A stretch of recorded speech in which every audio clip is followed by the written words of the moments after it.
ಸ್ನೇಹಿತರೆ, ಎಲ್ಲರೂ ಹೇಗಿದ್ದೀರಾ? ಎಲ್ಲರೂ ತುಂಬಾ ಚೆನ್ನಾಗಿದ್ದೀರಾ ಅಂತ ಅಂದ್ಕೊಂಡಿದ್ದೀನಿ. ನಾನು ಕೂಡ ತುಂಬಾ ಚೆನ್ನಾಗಿದ್ದೀನಿ. Welcome back to my YouTube channel. ಇವಾಗ ನಾನು 11:30 ಏನಾಗಿದೆ ಅನಿಸುತ್ತೆ. ಇವಾಗ ನಾನು ವ್ಲಾಗ್ನ ಸ್ಟಾರ್ಟ್ ಮಾಡ್ತಾ ಇದ್ದೀನಿ. ಸ್ಕೂಲ್ ಹತ್ರ ಹೋಗಬೇಕು. ಇವತ್ತು ಹಾಫ್ ಡೇ ಅಲ್ವಾ, ರಕ್ಷಿಗೆ ಕರ್ಕೊಂಬರ್ಬೇಕು. ಸ್ವಲ್ಪ ಅವನಿಗೆ ಶೂಸ್ ಎಲ್ಲ ತೊಗೊಳ್ಳೋಣ ಅಂತ ಅಂದ್ಕೊಂಡಿದ್ದೀವಿ. ಸ್ಟಾರ್ಟ್ ಆಗಿ ಇವಾಗ 15 ದಿನ ಆಯಿತು ರಕ್ಷಿಗೆ. ನಾನು ಹಳೆದೇ ಹಾಕ್ಕೊಂಡು ಹೋಗಲಿ ಅಂತ ಸುಮ್ಮನೆ ಇದ್ದೆ. ಇವಾಗ ಅವನು ಕಾಲು ಬೆಳೀತಲ್ವ, ತುಂಡಾಗ್ಬಿಟ್ಟಿದೆ. ಇವತ್ತೆಲ್ಲ ತೊಗೊಂಡು ಬರಬೇಕು. ಶನಿವಾರ ಆಗಿದ್ದಿಲ್ಲ, ಸ್ವಲ್ಪ ನನಗೂ ಟೈಮ್ ಇರುತ್ತೆ. ಅದಕ್ಕೆ ಇವಾಗ ಹೋಗಿ ಎಲ್ಲ ತೊಗೊಂಬರೋಣ ಅಂತ. ಬೇರೆ ದಿನ ಆದರೆ ಬೆಳಗ್ಗೆ ಹೋಗೋದು ಅರ್ಜೆಂಟಲ್ಲಿ, ಸಾಯಂಕಾಲ ಹಸು ಇರುತ್ತೆ, ಬೇಗ ಬಂದುಬಿಡ್ತೀನಿ. ನೋಡೋಣ, ಎಲ್ಲ ಪ್ಲ್ಯಾನ್ ಮಾಡ್ಕೊಂಡು ಹೋಗ್ತಾಯಿದ್ದೀವಿ. ಯಾವ ಕೆಲಸ ಆಗುತ್ತೋ ನೋಡಿಕೊಂಡು ಬರೋಣ. ಬನ್ನಿ ಅಂಗಡಿಗೆ ಹೋಗಿ ಬರೋಣ. ಹೋಗೋಕ್ಕೂ ಮುಂಚೆ ನಾನು ಇವತ್ತು ಬೆಳಗ್ಗೆ ನಾನು ಮಜ್ಜಿಗೆ ಹುಳಿ ಸಾಂಬಾರನ್ನ ಮಾಡಿದ್ದೆ. ಅಂದರೆ ಮಧ್ಯಾಹ್ನ ಊಟಕ್ಕೆ ಅಂತ ಹೇಳಿ ರೆಡಿ ಮಾಡಿದ್ದೆ. ಅದನ್ನ ಯಾವ ರೀತಿ ಮಾಡಿದ್ದೀನಿ ಅಂತ ನಾನು ಈ ವಿಡಿಯೋದಲ್ಲೇ ತೋರಿಸ್ತೀನಿ. ಅದನ್ನು ಫಸ್ಟ್ ಹೋಗಿ ನೋಡ್ಕೊಂಬನ್ನಿ. ಅಷ್ಟರಲ್ಲಿ ನಾನು ಮತ್ತೆ ವಿಡಿಯೋನ ಕಂಟಿನ್ಯೂ ಮಾಡ್ತೀನಿ. ನೋಡಿ, ಇವಾಗ ನಾನು ಮಜ್ಜಿಗೆ ಸಾಂಬಾರನ್ನ ಮಾಡೋದಕ್ಕೆ ಮಜ್ಜಿಗೆನ ಫಸ್ಟು ರೆಡಿ ಮಾಡಿ ಇಟ್ಕೊಂಡಿದ್ದೀನಿ. ಮಜ್ಜಿಗೆನ ಮತ್ತು ಎಮ್ಮೆ ಮಜ್ಜಿಗೆನೇ ಬೇಕು ಅಂತ ಹೇಳಿ ಬಿಡಿಸ್ಕೊಂಬಂದಿದ್ರು. ತುಂಬ ಚೆನ್ನಾಗಿರುತ್ತೆ ಎಮ್ಮೆ ಮಜ್ಜಿಗೆಯಲ್ಲಿ ಮಾಡಿದ್ರೆ. ನೀವು ಪ್ಯಾಕೆಟ್ ಮೊಸರನ್ನ ತೊಗೊಂಬಂದು ಮಜ್ಜಿಗೆ ಮಾಡಿ ಅದರಲ್ಲೂ ಸುಧಾ ಮಾಡ್ಬೋದು. ಫಸ್ಟು ನೋಡಿ, ನಾನು ಈರುಳ್ಳಿ, ಬೆಳ್ಳುಳ್ಳಿ, ಸ್ವಲ್ಪ ಕಾಯಿ, ಸ್ವಲ್ಪ ಕರಿಬೇವು ಮತ್ತು ಕೊತ್ತಂಬರಿನ ಎತ್ತಿಟ್ಕೊಂಡಿದ್ದೀನಿ. ಎಲ್ಲ ಹೆಚ್ಚಿ ರೆಡಿ ಮಾಡಿ ಒಂದು ಕಡೆ ಇಟ್ಕೊಂಡೆ. ಮತ್ತು ನೆಕ್ಸ್ಟು ಅಕ್ಕಿನ ಒಂದು ಸ್ಪೂನಷ್ಟು ಫ್ರೈ ಮಾಡ್ಕೋಬೇಕು. ಅದನ್ನು ರುಬ್ಬೋದಕ್ಕೆ ಹಾಕ್ಕೋಬೇಕು. ಅದನ್ನು ಜಾರ್ಗೆ ಹಾಕಿ ಸೈಡ್ಗೆ ಎತ್ತಿಟ್ಟಿದ್ದೀನಿ. ಮತ್ತು ಒಂದು ಸ್ವಲ್ಪ ಎಣ್ಣೆನ ಬಿಟ್ಟು ಬೆಳ್ಳುಳ್ಳಿ ಮತ್ತು ಈರುಳ್ಳಿ ಇದನ್ನು ಚೆನ್ನಾಗಿ ಫ್ರೈ ಮಾಡ್ಕೋಬೇಕು. ಈರುಳ್ಳಿ, ಬೆಳ್ಳುಳ್ಳಿ, ಜೀರಿಗೆ, ಸ್ವಲ್ಪ ಕರಿಬೇವು ಇದಿಷ್ಟನ್ನು ಹಾಕಿ ಜಾಸ್ತಿ ಎಣ್ಣೆನ ಹಾಕ್ಬಾರ್ದು. ಒಂದು ಸ್ವಲ್ಪ ಹಾಕ್ಕೊಂಡು ಚೆನ್ನಾಗಿ ಅದು ಫುಲ್ಲು ಬ್ಲ್ಯಾಕ್ ಥರ ಆಗಬೇಕು. ಆ ರೀತಿ ಮಾಡ್ಕೋಬೇಕು. ಕೆಲವೊಬ್ಬರು ಡ್ರೈ ರೋಸ್ಟನ್ನು ಮಾಡ್ಕೋತಾರೆ, ಅವಾಗ ಇನ್ನೂ ಚೆನ್ನಾಗಿರುತ್ತೆ. ನಾನು ಸ್ವಲ್ಪ ಎಣ್ಣೆ ಹಾಕ್ಕೊಂಡು ಮಾಡಿಕೊಂಡೆ. ತುಂಬ ಚೆನ್ನಾಗಿತ್ತು. ನೋಡಿ ಅಕ್ಕಿ ಯಾವ ಕಲರ್ ಆಗಿದೆ ಅಂತ. ಒಂದು ಸ್ವಲ್ಪ ಅದು ಜಾಸ್ತಿನೇ ಫ್ರೈ ಆಗಿತ್ತು. ಇನ್ನೊಂದು ಸ್ವಲ್ಪ ಕಮ್ಮಿನೂ ಬೇಕಂದರೆ ನೀವು ಮಾಡ್ಕೊಬೋದು. ಸ್ವಲ್ಪ ಕೆಂಪಗಾಗಿದ್ದ ತಕ್ಷಣ ಎತ್ತಿದ್ರೆ ಆಯಿತು. ನೋಡಿ, ಈರುಳ್ಳಿ ಎಷ್ಟು ಚೆನ್ನಾಗಿ ಸ್ವಲ್ಪ ಬ್ಲ್ಯಾಕ್ ಥರ ಆಗಬೇಕು. ಅಂದರೆ ಸೀದೋಗೋದಲ್ಲ, ಅದೊಂಥರ ಈ ರೀತಿ ಕಲರು ಚೇಂಜ್ ಆಗೋವರೆಗೂ ಚೆನ್ನಾಗಿ ಹುರ್ಕೋಬೇಕು. ಹುರ್ಕೊಂಡಿದ್ದಾದಮೇಲೆ ನಾನು ಅದನ್ನು ಸೈಡ್ಗೆ ಎತ್ತಿಟ್ಕೊಂಡು ಸ್ವಲ್ಪ ಕಾಯಿ ತುರಿನ ಹಾಕ್ಕೊಳ್ಳಿ. ಅಕ್ಕಿನೂ ಹಾಕಿರ್ತೀವಿ. ಮಜ್ಜಿಗೆ ಗಟ್ಟಿಗಿದ್ದರೆ ಸ್ವಲ್ಪ ಅಕ್ಕಿನ ಇನ್ನೂ ಸ್ವಲ್ಪ ನೀವು ಕ್ವಾಂಟಿಟಿನ ಕಮ್ಮಿ ಮಾಡ್ಕೊಳ್ಳಿ. ಒಂದು ಅರ್ಧ ಸ್ಪೂನ್ ಹಾಕಿ. ಮತ್ತು ಕಾಯಿನೂ ಅಷ್ಟೇ ಸ್ವಲ್ಪ ಹಾಕ್ಕೊಳ್ಳಿ. ಕೊಬ್ಬರಿ ಹಾಕ್ಕೊಬೇಡಿ, ಕಾಯಿ ಹಾಕ್ಕೊಳ್ಳಿ, ತುಂಬಾ ಚೆನ್ನಾಗಿರುತ್ತೆ. ಮತ್ತು ಸ್ವಲ್ಪ ಕೊತ್ತಂಬರಿ, ನಿಮಗೆ ಖಾರಕ್ಕೆ ಎಷ್ಟು ಬೇಕಷ್ಟು ನಿಮ್ಮ ಮನೆ ಖಾರದ ಪುಡಿ ಯಾವ ರೀತಿ ಇರುತ್ತೋ ಅದನ್ನು ಹಾಕ್ಕೊಳ್ಳಿ. ಖಾರ ಇರಬೇಕು, ಯಾಕಂದರೆ ಮಜ್ಜಿಗೆಗೆ ಖಾರ ಇದ್ರೇ ತುಂಬ ಚೆನ್ನಾಗಿರೋದು. ಮಜ್ಜಿಗೆನೂ ಗಟ್ಟಿ ಇದ್ದು ಮತ್ತು ಅಕ್ಕಿ ಹಾಕ್ತೀವಲ್ಲ ಅವಾಗಿನ್ನ ಗಟ್ಟಿ ಆಗುತ್ತೆ. ಕಾಯಿ ಹಾಕ್ತೀವಿ ಮತ್ತು ಸಾಂಬಾರು ಪುಡಿ ಹಾಕ್ತೀವಿ. ಇದನ್ನೆಲ್ಲನೂ ಹಾಕಿ ರುಬ್ಬಿದಾಗ ಫುಲ್ಲು ಗಟ್ಟಿ ಆಗಿಬಿಡುತ್ತೆ. ಮಸಾಲೆನೇ ಜಾಸ್ತಿ ಆಗಿಬಿಟ್ರೆ ಮಜ್ಜಿಗೆ ಅಷ್ಟು ಚೆನ್ನಾಗಿರೋದಿಲ್ಲ. ಮತ್ತು ನಾನು ಒಗ್ಗರಣೆ ಮಾಡಿದ್ನಲ್ಲ, ಅಂದರೆ ಎಲ್ಲನೂ ಹುರ್ಕೊಂಡಿದ್ನಲ್ಲ, ಅದೇ ಬಾಣಲಿನ ಇಟ್ಟು ಸ್ವಲ್ಪ ಎಣ್ಣೆ ಹಾಕಿ ಸಾಸಿವೆ, ಜೀರಿಗೆ, ಕರಿಬೇವು, ಒಂದು ಬ್ಯಾಡಗೆ ಮೆಣಸಿನ್ಕಾಯಿ, ಈರುಳ್ಳಿ ಹಾಕಿ ಚೆನ್ನಾಗಿ ಫ್ರೈ ಮಾಡಿಕೊಂಡೆ. ಫ್ರೈ ಮಾಡ್ಕೊಂಡಿದ್ದಾದಮೇಲೆ ರುಬ್ಬಿರುವಂಥ ಮಿಶ್ರಣನ ಫಸ್ಟು ಅದಕ್ಕೆ ಹಾಕಿ ಸ್ವಲ್ಪ ಎಣ್ಣೆ ಬಿಟ್ಕೊಳ್ಳೋವರೆಗೂ ಒಂದು ಸ್ವಲ್ಪ ಫ್ರೈ ಮಾಡ್ತಾ ಇದ್ದೀನಿ. ಅದನ್ನು ನೀರನ್ನು ಆ್ಯಡ್ ಮಾಡಿಲ್ಲ ನಾನು ಇನ್ನೂ. ಸ್ವಲ್ಪ ಅದು ಫ್ರೈ ಆದಮೇಲೆ ನಾನು ನೀರನ್ನು ಹಾಕಿ ಅದು ಇನ್ನೊಂದು ಸ್ವಲ್ಪ ಹೊತ್ತು ಸೈಡಲ್ಲೆಲ್ಲ ನೋಡಿ ನೀಟಾಗಿ ಅದು ಗೊತ್ತಾಗುತ್ತೆ, ಎಣ್ಣೆ ಬಿಟ್ಕೊಂಡ್ರೆ ಅದು ಫ್ರೈ ಆಗಿದೆ ಅಂತ. ಆಮೇಲೆ ಸ್ವಲ್ಪ ನಾನು ರುಚಿಗೆ ಎಷ್ಟು ಬೇಕು ಅಷ್ಟು ಉಪ್ಪನ್ನು ಹಾಕಿ ಲಾಸ್ಟಲ್ಲಿ ನಿಧಾನಕ್ಕೆ ಮಜ್ಜಿಗೆನ ಹಾಕಿ ತಿರುಗಿಸ್ಕೊಂಡ್ರೆ ಆಯಿತು. ಮಜ್ಜಿಗೆ ಸಾಂಬಾರು ತುಂಬ ಚೆನ್ನಾಗಿರುತ್ತೆ. ನೆಗಡಿ ಕೆಮ್ಮು ಆದಾಗ ಮಾಡ್ಕೊಂಡು ಕುಡೀರಿ, ತುಂಬಾ ಒಳ್ಳೆಯದು ಆರೋಗ್ಯಕ್ಕೂ. ರೀ ವೈಟು ತೊಗೋಬೇಕೇನ ಕಣ್ರಿ? ವೈಟ್ ಹೇಳಿಲ್ಲ,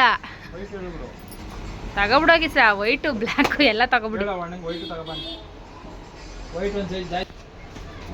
ಇಂಥವೇ ತಗೋಬೇಕಲ್ಲ ಅವ್ನಿಗೆ, ಬೇರೆವು ತಗೊಳಂಗೇ ಇಲ್ಲ.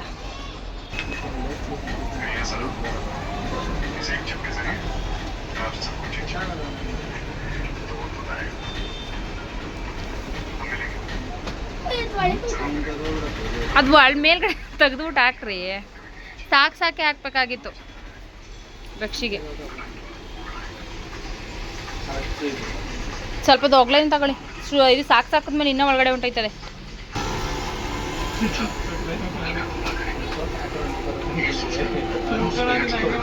ವೈಟುನು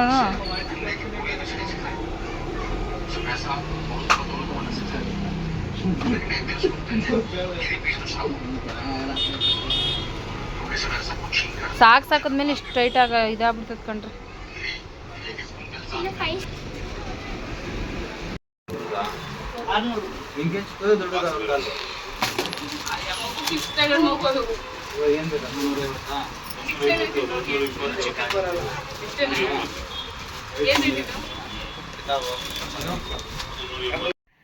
ನೋಡಿ ಸ್ನೇಹಿತರೆ, ಮಾಗಡಿಗೆ ಹೋಗಿ ಬಂದ್ವಿ. ತುಂಬಾ ಬಿಸಿಲು, ಮೋಡ ಎಲ್ಲ ಒಟ್ಟೊಟ್ಟಿಗೆ ಬರ್ತಾಯಿದೆ. ಇನ್ನೇನು ಬೆಳಗ್ಗೆ ಮಜ್ಜಿಗೆ ಹುಳಿ ಸಾಂಬಾರು ಮಾಡಿದ್ನಲ್ಲ ಅದೇ ಇದೆ. ಇವಾಗ ಹೊಲ್ದ ಹತ್ರ ಹೋಗಬೇಕು. ಹಸು ಕಟ್ಟಾಕ್ಬಿಟ್ಟು ಬರಬೇಕು. ಫಸ್ಟು ಡ್ರೆಸ್ ಚೇಂಜ್ ಮಾಡಿ ಇವಾಗ ಹೊಲ್ದ ಹತ್ರ ಹೋಗಿ ಫಸ್ಟ್ ಹಸುನ ಇನ್ನೊಂದ್ಸರಿ ಕಟ್ಟಾಕ್ಬಿಟ್ಟು ಬರ್ತೀವಿ. ಆಮೇಲೆ ಮತ್ತೆ ವ್ಲಾಗ್ನ ಕಂಟಿನ್ಯೂ ಮಾಡ್ತೀನಿ. ರಕ್ಷಿನೂ ಬಾರೋ ಅಂತ ಇದ್ದೀನಿ, ಅವನು ಏನು ಮಾಡ್ತಾನೆ ಗೊತ್ತಿಲ್ಲ. ಫಸ್ಟು ಹೊಲ್ದ ಹತ್ರ ಹೋಗಿ ಬರೋಣ. ಬೆಳಗ್ಗೆ ಕಟ್ಟಾಕಿರೋದು ಹಸು ಟೈಮ್ ಆಗಿಬಿಟ್ಟಿದೆ. ಹೊಲ್ದ ಹತ್ರ ಹೋದ್ಮೇಲೆ ಬ್ಯುಸಿ ಆಗಿಬಿಟ್ಟೆ ನಾನು. ಹಸು ಹೊಡ್ಕೊಂಬರೋದು, ಹಾಲು ಕರೆಯೋದು ಹಿಂಗೆ ಆಗೋಯ್ತು. ರಕ್ಷಿನ ಟ್ಯೂಷನಿಗೆ ಬಿಡೋದಲ್ಲ. ಇವಾಗ ರಕ್ಷಿ ಟ್ಯೂಷನಿಂದ ಬಂದು ಅವನನ್ನು ಕರ್ಕೊಂಬಂದೆ. ಅವನಿಗೆ ಅವತ್ತು ನಾನು ಹೇಳಿದ್ನೆಲ್ಲ ಓದ್ಬಿಡಿದ್ದಾರೆ. ಅವನಿಗೆ ಚಾಕ್ಲೇಟು ಓಪನ್ ಮಾಡಿ ತಿನ್ನೋಣ ಅಂತ ಅಂದ್ಕೊಂಡೆ. ರಕ್ಷಿ ಇರಲಿಲ್ವಲ್ಲ, ಹಾಗಾಗಿ ಓಪನ್ ಮಾಡಿರಲಿಲ್ಲ. ಇವಾಗ ಅವ್ನಿಗೆ ಓಪನ್ ಮಾಡಿಕೊಡೋಣ ಬನ್ನಿ. ಮಧ್ಯಾಹ್ನದ್ದೇ ಸಾಂಬಾರು ಇದೆಯಲ್ವ, ಅದಕ್ಕೆ ಹಪ್ಪಳ ಕರಿಬೇಕು. ಎಣ್ಣೆ ಇಟ್ಬಿಡ್ತೀನಿ ಫಸ್ಟು. ನಮ್ಮ ಮತ್ತೆ ಸರಿಯಾಗಿ ಊಟ ಮಾಡಲ್ಲ ಅವ್ರು ಮಧ್ಯಾಹ್ನ ಟೈಮು. ಬೆಳಗ್ಗೆ ಸಾಯಂಕಾಲ ಅಷ್ಟೇ ನೆನೆ ಊಟ ಮಾಡೋದವರು 2 ಟೈಮು. ಮಧ್ಯಾಹ್ನ ಟೈಮ್ ಎಲ್ಲೋ ಅಪರೂಪ ಅಷ್ಟೇ ನೆನೆ. ಅದಕ್ಕೆ ಅವ್ರಿಗೆ ಏನಪ್ಪ ಊಟಕ್ಕೆ ಕೊಡೋಕ್ಕೆ ಅಂತ ಬಿಸಿನೀರು ಇಟ್ಟಿದ್ದೀನಿ. ಮತ್ತು ಹಪ್ಪಳ ಕರಿಯೋದಕ್ಕೆ ಇಟ್ಟಿದ್ದೀನಿ. ರಕ್ಷಿ ತಗೊಳ್ಳ, ನಿಂಗೆ ಏನೋ ಕೊಡ್ತೀನಿ ಬಂದ್ರ ಇಲ್ಲಿ.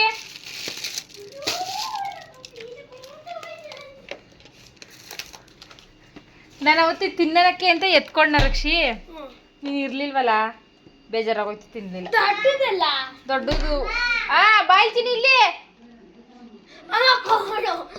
ಎಲ್ಲರಿಗೂ ನನ್ನ ಬೈಟು. ನಂಗೆ ನಾನು ತಿಂದೇ ಇಲ್ಲ ಕಣೋ, ಬಿಚ್ಚಿಸಾ ಯಾರು ಕೊಟ್ಟಿದ್ದಾಳಿ ರಕ್ಷಿ? ಭಾವನಕ್ಕ. ಶುಭ, ನಿಂಗೆ ಯಾವ ಕಲರ್ ಬೇಕಾ? ನಿಂಗೆ ಯಾವ್ದು ಬೇಕು? ಅಣ್ಣಗೆ ಅದಂತೆ ಕೊಟ್ಬಿಡು. ಸುಮ್ಮನೆ ಇರೋ ಕೊಡ್ತಾ, ಸುಮ್ಮನೆ ಇರೋ. ಅಪ್ಪ ಅಣ್ಣಗೊಂದು ಕೊಡಪ್ಪ. ರಕ್ಷಿ ನೀ ಸುಮ್ಮನೆ ಕೊಡ್ತೆ. ನಾನು ಇದು ಕೊಡೋ, ಬಾಕ್ಸ್ ಕೊಡೋ ನನಗೆ. ಅಯ್ಯೋ ಸಿಮ್ನೇನೂ ಇಲ್ಲ ಏನೂ ಇಲ್ಲ. ಅಣ್ಣ ನಂಗೆ ಇದ್ರ ಸಮೇತ ಕೊಡೋಣ. ನಂಗೆ ಫಸ್ಟ್ ಟೈಮ್ ಬಾವಿ ಕೊಡ್ಸವಳೆ. ನಾನು ನೀಟಾಗಿ ಇಟ್ಕೋಬೇಕಲ್ವಾ? ನಿನ್ನ ಥರ ನಾನೇನೆಲ್ಲ ಕಳಿತೀನಿ. ದೊಡ್ಡದು ಎಷ್ಟು ದೊಡ್ಡದು ಕೊಟ್ಟಿದ್ದಪ್ಪ? ಸ್ವಲ್ಪನೇ, ಅದು ಚಿಕ್ಕದೆ. ನಾನು ತಿನ್ಕೊಂಡೆ. ಆಯ್ತು ಬಿಡು, ಒಂದು ದೊಡ್ಡದು ಕೊಟ್ಬಿಡ್ತೀನಿ ನಿನ್ಗೆ. ಆಟ ಇಲ್ಲ ಕೊಡ್ತೀನಿ ಬಿಡು. ನನ್ನ ಪಾಲಂದಲ್ರೋ. ಇಲ್ಲಿ ನೋಡಿ, ನಾನು ಮಕ್ಳು ಬರಲಿ ಅಂತ ಇಕ್ಕಿದ್ರೆ ಈ ಮಕ್ಕಳು ನನಗೇ ಕೊಡ್ದಂಗೆ ತಿನ್ಕತ್ತ. ಅದು ಯಾವ್ದಾರ ಈಗ ಇನ್ಸ್ಟಾಗ್ರಾಮಲ್ಲಿ ಒಂದು ಆಟ ಟ್ರೆಂಡ್ ಆಗೋದಲ್ಲ, ಅದು ಹಂಗೆ. ಶುಭು ಚೆನ್ನಾಗದ? ಇಲ್ಲೋಡು ಹೆಂಗದೆ ಬಂಗಾರ, ಹೆಂಗದೆ ಹೇಳು. ಏಯ್ ಕವರು ತೆಗ್ದವನ್ ಕಣೋ. ರಕ್ಷಿ ನಂಗೂ ತಕೊಡ. ಶುಭು ಬಂಗಾರ ಚೆನ್ನಾಗದ? ಬಂಗಾರ ಶುಭು ಬಂಗಾರ ಎಣ್ಣ ತಿನ್ಕೊಬಿಡ್ತು. ಇಸ್ಕೊಬಿಡು. ಅವ್ನು ಕವರ್ ಸಮೇತ ತಿಂತ ಬಿಸಾಕು, ಎತ್ಕೊಳ. ಬಿಡವ, ಇಲ್ಲಿ తీసుಕೊಳಪ್ಪ ನೀನು. ನೀನು ಕೊಟ್ಬಿಡ. ನೀನು ಎಲ್ಲ ಒಂದೇ ಫ್ಲೇವರ್ ಅನ್ಸುತ್ತೆ ಕೊಡು. ಯಾಕೆ ಹಂಗಂಚೆ ಪಾಪ? ಅದು ನನ್ನ ಫೇವ್ರೆಟ್ ಚಾಕ್ಲೇಟ್. ಶುಭ ಹೆಂಗದ ಹೇಳ್ಬಿಡ ಅದಕ್ಕೆ. ಯಾಕೆ ಹಂಗೆಲ್ಲ ಮಾತಾಡ್ತೀನಿ? ಹುಡುಗಿ ಅಂತೆ. ಹುಡುಗಿದ ನೀನು? ಹುಡುಗ ಮಗ್ನೆ. ಎಲ್ಲಿ ಚಾಕ್ಲೇಟ್ ಹಂಗದ? ಹಂಗೆ ತಿಂತಾನೆ. ಇಲ್ಲ ಇಲ್ಲ, ಅವಂತೂ ತಿನ್ಕೋತಾರೆ. ಏನ್ ತಿಂದಿದ್ದು? ತಲೆ ನೋಡೋಣ ಹೆಂಗ್ ನೋಟವನೇ. ಗಬ್ಬು ನೀನು. ಏಯ್ ಅಣ್ಣನು ಕಳ್ಳ.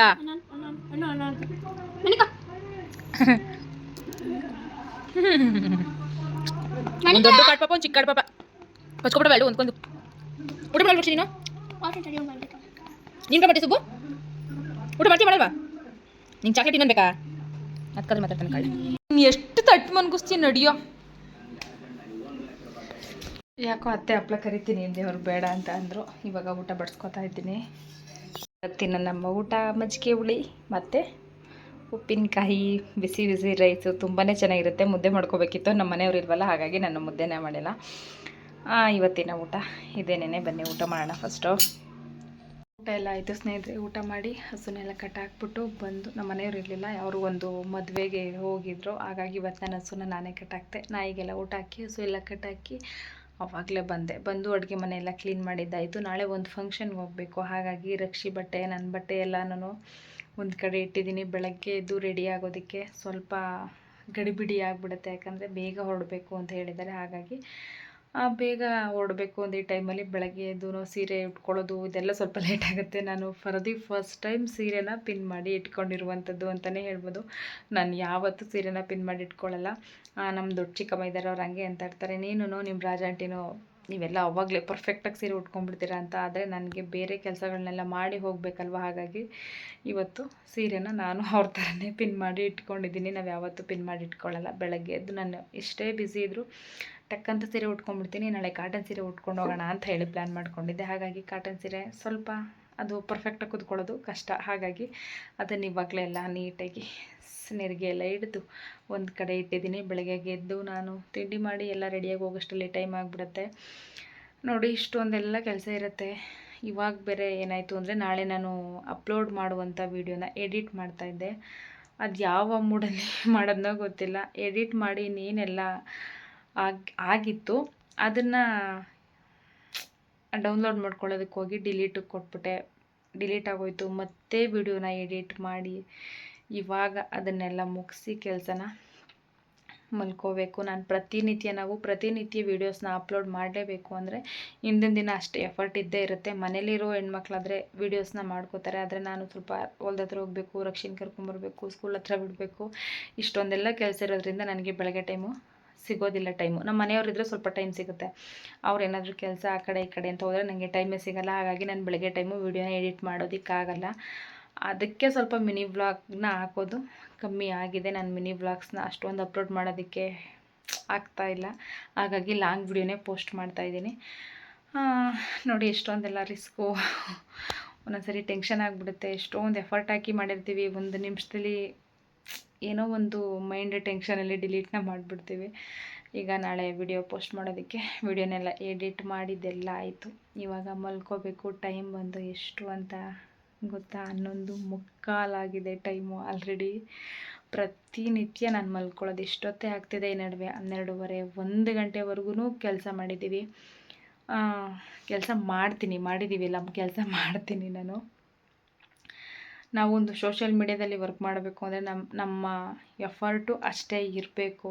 ನೋಡೋಣ, ಇದಕ್ಕೆಲ್ಲ ಯಾವತ್ತು ಪ್ರತಿಫಲ ಸಿಗುತ್ತೋ ನನಗೆ ಗೊತ್ತಿಲ್ಲ. ಆದಷ್ಟು ನನ್ನ ಚಾನಲ್ನ ಸಬ್ಸ್ಕ್ರೈಬ್ ಮಾಡ್ಕೊಂಡು ನೋಡಿ. ಆದಷ್ಟು ಬೇಗ ನನ್ನ ಚಾನಲ್ಲು ಮಾನಿಟೈಸ್ ಆಗಬೇಕು. ನಾನು ಇಷ್ಟೊಂದು ದಿನ ಆಯಿತು ಓಪನ್ ಮಾಡಿ, ಇನ್ನೂ ಮಾನಿಟೈಸ್ ಆಗಿಲ್ಲ. ಸ್ವಲ್ಪ ಬೇಜಾರಾಗ್ತಾಯಿದೆ. ಪರವಾಗಿಲ್ಲ, ನಮ್ಮ ಎಫರ್ಟ್ನ ಹಾಕೋಣ. ಒಂದಲ್ಲ ಒಂದಿನ ನಾವು ಕಷ್ಟಪಟ್ಟರೆ ಅದಕ್ಕೆ ಪ್ರತಿಫಲ ಸಿಕ್ಕೇ ಸಿಗುತ್ತಂತೆ. ನಾನು ಆದಷ್ಟು ಶ್ರಮ ಪಡ್ತಾಯಿದ್ದೀನಿ. ಇವತ್ತಿನ ವ್ಲಾಗ್ನ ಇಲ್ಲಿಗೆ ಎಂಡ್ ಮಾಡ್ತಾಯಿದ್ದೀನಿ ಸ್ನೇಹಿತರೆ. ಸಿಗೋಣ ನೆಕ್ಸ್ಟ್ ವೀಡಿಯೋದೊಂದಿಗೆ. ನಾಳೆ ನೆಕ್ಸ್ಟು ಯಾವ ಫಂಕ್ಷನ್ಗೆ ಹೋಗ್ತಾಯಿದ್ದೀನಿ ಏನು ಅಂತ ವೀಡಿಯೋನ ನಾನು ಅಪ್ಲೋಡ್ ಮಾಡ್ತೀನಿ. ಇವತ್ತಿನ ವೀಡಿಯೋನ ಇಲ್ಲಿಗೆ ಎಂಡ್ ಮಾಡ್ತಾಯಿದ್ದೀನಿ. ಮತ್ತೆ ಬೈತಾ ಇದ್ದಾರೆ 12 ಗಂಟೆ ಆದರೂ ಇನ್ನೂ ವಿಡಿಯೋ ಮಾಡ್ಕೊಂಡು ಕೂತಿದ್ದಾಳೆ ಅಂತ ಹೇಳಿ. ಪಾಪ ಅವ್ರಿಗೆ ಇಷ್ಟೊಂದೆಲ್ಲ ನಿದ್ದೆಗೆಟ್ಟರೆ ಬೈತಾರೆ. ಇಷ್ಟೊಂದು ನಿದ್ದೆಗೆಟ್ಕೊಂಡು ಯಾಕೆ ಮಾಡಬೇಕು ಅಂತ ಹೇಳಿ. ಆದರೆ ಹೇಳಿದ್ನಲ್ಲ ಅವಾಗಲೇ, ನಮ್ಮನ್ನು ನಾವು ಗುರ್ತಿಸ್ಕೊಳ್ಳೋದಕ್ಕೋಸ್ಕರ ಇಷ್ಟೊಂದೆಲ್ಲ ನಾವು ಶ್ರಮ ಪಡ್ತಾ ಇದ್ದೀವಿ ಅಷ್ಟೇನೇ. ಇವತ್ತಿನ ವ್ಲಾಗ್ನ ಎಲ್ಲಿಗೆ ಎಂಡ್ ಮಾಡ್ತೀನಿ ಸ್ನೇಹಿತರೆ. ಸಿಗೋಣ ನೆಕ್ಸ್ಟ್ ವೀಡಿಯೋದೊಂದಿಗೆ. Love you all. Bye bye.